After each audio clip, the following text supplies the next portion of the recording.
మన అందరికీ తెలుసు ప్రపంచంలోనే అతిపెద్ద building Burj Khalifa. Burj Khalifa గురించి ఒక షాకింగ్ ఫ్యాక్ట్ చెప్తాను. బుర్జ్ ఖలీఫాకి proper underground sewage system లేదు. అందుకే డైలీ వేస్ట్ వాటర్‌ని ట్యాంకర్స్‌లోకి ఫిల్ చేసి బయటకి ట్రాన్స్‌పోర్ట్ చేస్తారు. అంత పెద్ద బిల్డింగ్ అయినా సరే బేసిక్ సిస్టమ్‌ని ఇంకా మాన్యువల్ ప్రాసెస్‌ని యూజ్ చేస్తున్నారు. టెక్నాలజీ చాలా డెవలప్ అయిన కంట్రీలో ఇది చాలా షాకింగ్ కదా! దుబాయ్‌లో క్యాష్‌కి మాత్రమే కాదు, గోల్డ్‌కి కూడా ఏటీఎం ఉంటుంది. యెస్, నిజమే. మనం క్యాష్ కావాలంటే ఏటీఎంకెళ్తాం. ఏటీఎంలో క్యాష్ విత్‌డ్రా చేసుకొనొస్తాం. కానీ దుబాయ్‌లో గోల్డ్ కావాలన్నా కూడా ఏటీఎంలో విత్‌డ్రా చేసుకోవచ్చు.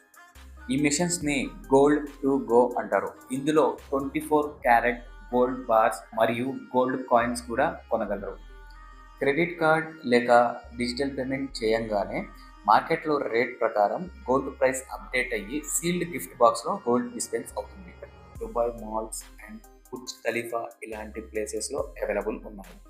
అందుకే దుబాయ్‌ని సిటీ ఆఫ్ గోల్డ్ అని పిలుస్తారు.